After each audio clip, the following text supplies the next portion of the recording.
Ẹ kálẹ́ o gbogbo ẹ̀yin ènìyàn wa. Ẹ káàsán, ẹ kúrọ̀lẹ́, ẹ kú dédé àsìkò ní kíbi tí ẹ bá ti ń gbọ́ wa. Àti dé gẹ́gẹ́ bí ṣe wà lórí ìkànnì ní àṣálẹ́.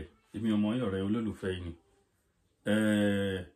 Ó yẹ ká lọ sí orí live ní ọ̀sán pẹ̀lú àwọn ìṣẹ̀lẹ̀ tó ń ṣẹlẹ̀ ní ìlú Spain pẹ̀lú àwọn other part of Europe, but wọ́n ṣe múná wá ni wọ́n múná lọ látàárọ̀ náà ti múná lọ tí ò ṣẹlẹ̀ rí.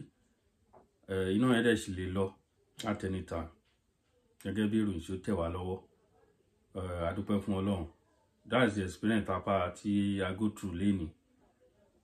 Ògo ni fún orúkọ Olúwa. Ìròyìn tá a mú wá fún wa ohun tó ń ṣẹlẹ̀ nínú ìlú. Gbogbo bí àwọn agbénipa ṣe ń ṣe tiwọn náà làwa náà ń ṣe tiwa fún ara wa láàrin ara wa. Ọmọ Yorùbá lè ìṣẹ̀lẹ̀ tá a fẹ́ fi hàn wá ilé ìṣà ló ti ṣe. Nígbà tí obìnrin dẹ̀ pàdé àpòpọ̀ mọ́ agbénipa pé kán wá pa ọkọ wọn. Ṣé rí pé ìròyìn tó bani nínú jẹ́ ni? Ibo láyé ń lọ ẹ̀yin ènìyàn wa? Ayé ń lọ à ń tọ́, ibo láyé ń lọ? Ó dẹ̀rọ bí ẹ ṣe bẹ̀rẹ̀ láti bẹ̀rẹ̀, kí ni ìbá ṣe fún ẹ? Ẹ̀yin obìnrin ayé òde ni, kí ló dé tí ẹ kì í fi sùúrù ń tẹ́ra yín lọ́rùn? Kí ló dé? Kí ló dé tẹ́ kì í fi sùúrù ń tẹ́ra yín lọ́rùn? Ẹ wá wo bí tó fẹ́ gbẹ̀yìn gbogbo ẹ̀ sínsìn. Wà wá lọ máa faṣọ péńpé roko ọba pẹ̀lú ọjọ́ orí ẹ̀. Ta ló mú yọ ẹ̀wọ̀n ọdún tó wá gé fún ẹ? Ọ̀ṣun state dẹ̀ ní wọn fi nǹkan bí lè ṣeré o. Ẹ wo bí tí a bára wa dé ẹ̀yin ẹ wo bí tí arábìnrin ìbára ẹ̀ dé. Ká tó tẹ̀síwájú a fi ohùn sílẹ̀ ń sì kẹ́ gbọ́ nǹkan tó bó ṣe ṣẹlẹ̀ bí arábìnrin ṣe rán àwọn agbénipa pé kán má bá wọn pa ọkọ wọn. Ó dẹ̀ fẹnu ara ẹ̀ ó dẹ̀ ti fi sọ nígbà tọ́wọ́ tẹ̀ ó fẹnu ara ó fi jẹ́wọ́. Ohun tó bani nínú jẹ́ ni ìròyìn ibú, ìròyìn àbáàdì tó bani nínú jẹ́ ni. A ó fi ohùn sílẹ̀ ń sìn kẹ́jẹ́ ká gbọ́, ẹ jẹ́ ká lọ sókè lọ́hùn. Ó mọ̀ ṣe o, ìṣẹ̀lẹ̀ aburú kan ṣẹlẹ̀ ní agbègbè kan ní Iléṣà ní Ọ̀ṣun State. Arábìnrin Salawudeen Ọmọ́táyọ̀ ó ṣekú pa ọkọ rẹ̀ látàrí wípé arákùnrin náà ó fẹ́ ìyàwó míì lé. Eléyìí tún lágbára o, ẹ̀yin èèyàn, lọ́jọ́ burúkú tá ń wí yìí, arábìnrin yìí ó ti pàdé àpòpọ̀ pẹ̀lú àwọn agbanipa. Wọ́n ti jọ pa, wọ́n ti jọ kún.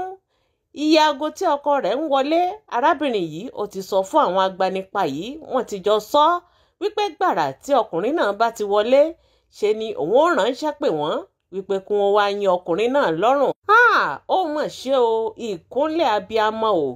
Gbàrà tí ọkùnrin yìí tó ti fi iṣẹ́ dé nírọ̀lẹ́, ṣe ni arábìnrin yìí tó sì ránṣẹ́ pé àwọn agbanipa yìí wípé ọkọ òun ti wọlé o, ṣe ni kí wọ́n wá yanjú rẹ̀. Àwọn agbanipa yìí dé. Bẹ́ẹ̀ ni arábìnrin yìí ó wọlé tọ̀ àwọn agbanipa yìí lọ. Wọ́n sì lọ pa ọkùnrin náà, ẹ̀yin èèyàn, lórí kíni? Lórí wípé ọkọ fẹ́yàwó, ọkọ ò fẹ́yàwó, ṣe dandan ni. Ìwọ obìnrin tọkùnrin bá fẹ́yàwó lé ọ, ó ṣe kúkú kẹ́rù rẹ. Tó o bá lè dúró tára rẹ ò bá lè gbà á, kó àwọn ọmọ rẹ kó máa lọ. Ṣé orí bíbẹ́? Ṣé òun wá lóògùn orí fífọ́ ni? Ẹ̀yin èèyàn, kí ni nǹkan tí ń ṣẹlẹ̀ nílé ayé? Kí ni nǹkan tí ń ṣẹlẹ̀ nílé ayé tá a wà yìí gan-an? Gẹ́gẹ́ bí ìròyìn ti fi tó wa létí, ìròyìn jẹ́ ká mọ̀ wípé arábìnrin yìí àti ọkọ rẹ̀ èyí tó pa yìí, wọ́n ti jọ ń fẹ́ra wọn láti bí 20 ọdún. Pé lójijì ó ní arákùnrin náà ó gbé obìnrin míì tó sì wá gbé ká mọ́lé.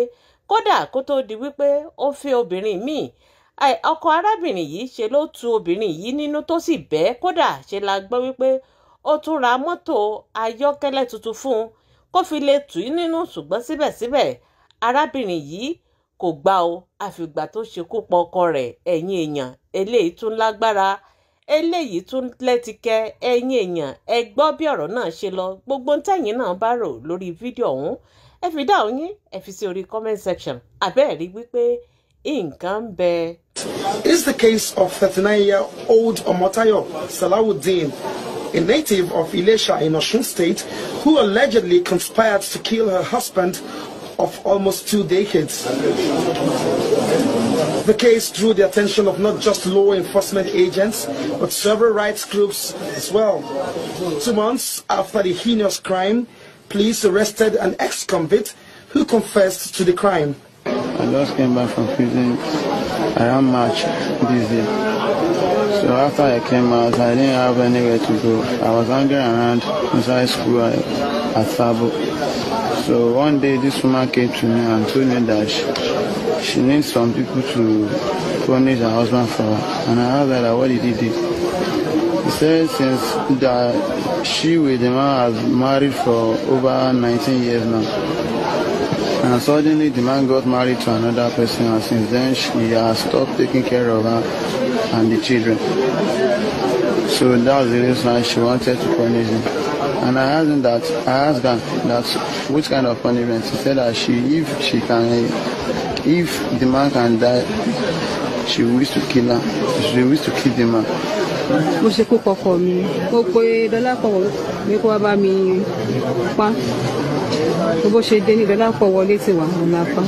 The family of late Hakim Salahuddin are yet to get over this sad incident. I understood when he married the second wife, there was all this fight, women fight. And then my mother, there was one they had, maybe he removed the husband money or whatever. And my mother has to appeal to her, to the two of them, to the extent that they went to the Omotayo's family, to the Baba and Momo at Elisha, that they should appeal to her to accept what the destiny has said, that is marrying second wife. In the course, I understood the deceased had just bought another new car to appease her. This is just one out of many cases of violence involving partners.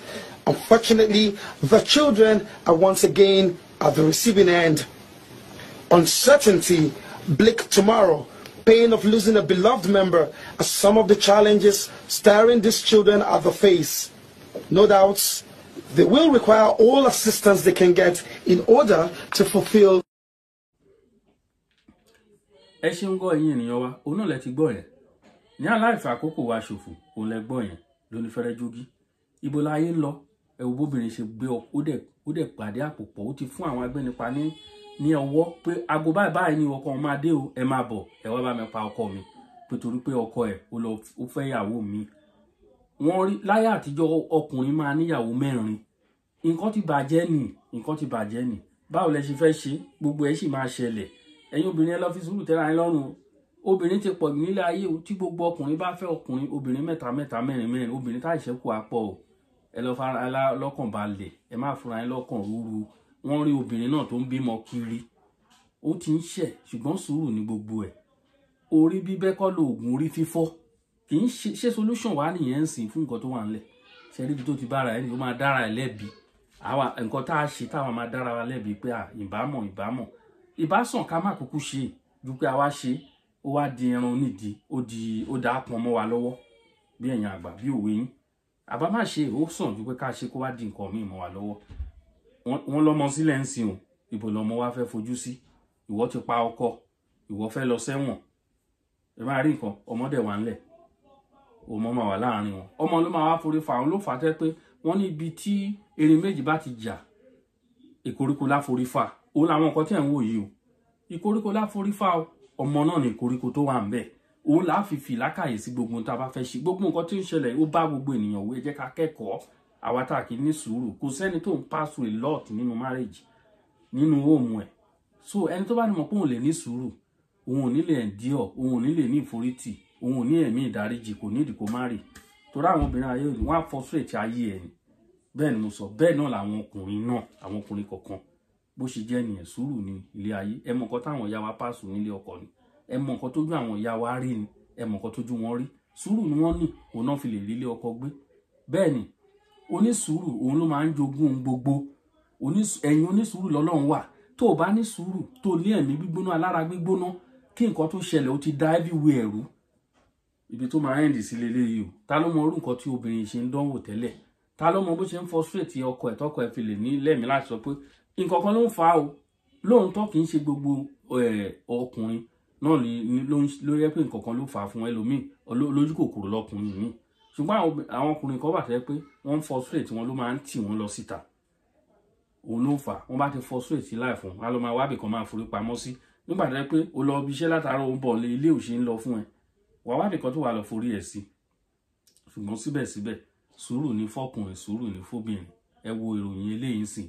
obìnrin ẹ̀wọ̀n tó fẹ́ parí gbogbo ẹ̀ sí Ọ̀ṣun state wà mo fi tẹ́yìn lọ́rùn prison tó wà ní Iléṣà ibẹ̀ ló ń gbé lọ straight bó ṣe wà ibẹ̀ náà ló dà pé Iléṣà gan ni ìṣẹ̀lẹ̀ ti ṣẹlẹ̀ Iléṣà ni nǹkan tó ṣẹlẹ̀ ti ṣẹlẹ̀ bó ṣe jẹ́ nìyẹn o àwa ọmọ Yorùbá rororo bí iyán alẹ́ oríṣiríṣi ìròyìn ibú lẹ́ẹ̀ máa gbọ́ lójoojúmọ́ oríṣiríṣi ìròyìn ibú ó ní fídíò kan tó yẹ ká ṣe lánàá ṣùgbọ́n mo wá try pé kí ṣe investigation lórí fídíò yẹn mo gbọ́ pé fídíò níbi tó ti mú àwọn tó sọ pé wọ́n mú àwọn Boko Haram ní Ọ̀yọ́ fídíò yẹn according to commandant Àmọ̀tẹ́kùn of Ọ̀yọ́ state ó ní irọ́ ni o wọ́n ní fídíò yẹn ti lò bí how many years ago wọ́n ló ti pẹ́ wọ́n ní fídíò yẹn ti pẹ́ gan wọ́n ló ti pẹ́ wọ́n ní irọ́ ni pé kì í ṣe nǹkan tó yẹ ṣẹlẹ̀ nísìnyí wọ́n wá sórí live Fresh FM Ìbàdàn ní àárọ̀ èní ibẹ̀ náà ti wá ń dìbọn kìkìní yẹn torí mo rí pọ̀pọ̀lọpọ̀ ti gbé wọ́n sẹ̀ǹdì ẹ̀ sí mi ṣùgbọ́n èmi gan bá ti ṣe fídíò yẹn lánàá èmi bá ti ṣe torí bẹ́ẹ̀ bá ṣe wò èèyàn àròkù bí ọ̀rẹ́ ṣe ṣẹlẹ̀ lóòótọ́ ni ṣùgbọ́n síbẹ̀síbẹ̀ ẹ jẹ́ ká ṣọ́ra ṣe o kì í ṣe gbogbo ọ̀rọ̀ tí kọmọdé Àmọ̀tẹ́kùn sọ lé nílé mi gan gbà toró ní kò sí Boko Haram nìbàdàn ṣùgbọ́n èmi ò gbà yẹn wọlé o bó ṣe jẹ́ nìyẹn ẹ à nílé jù báyìí lọ èmi ọmọ yín ọ̀rẹ́ yín olólùfẹ́ yín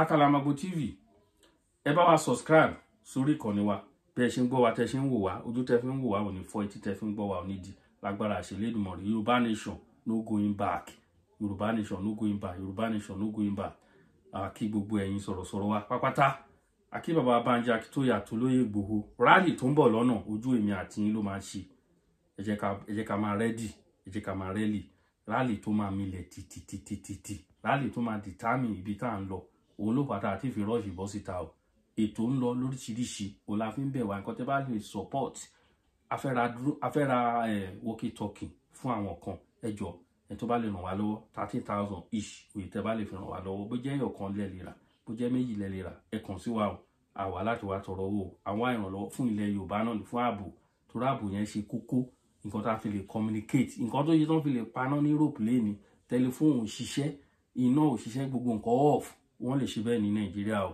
mo ń sọ experience kan tó ṣẹlẹ̀ lẹ́ni fún yín ni o tẹlifóònù off mi ò lè communicate pẹ̀lú ìyàwó mi WhatsApp tó bá message ẹ̀ ó lè lọ àti off to communicate is difficult mo wá wò pé tó bá yẹ pé Nàìjíríà ní eléyìí máa worse ju eléyìí lọ ó máa worse ju eléyìí lọ so fún ìdí èyí ẹ jẹ́ ká gbé ìgbésẹ̀ ẹ jẹ́ ká gbìran movement lọ́wọ́ láti lè ṣe nǹkan tá a lè ṣe ẹ jẹ́ ká gbìyànjú àníri jù báyìí lọ ó ti dìgbà kan náà.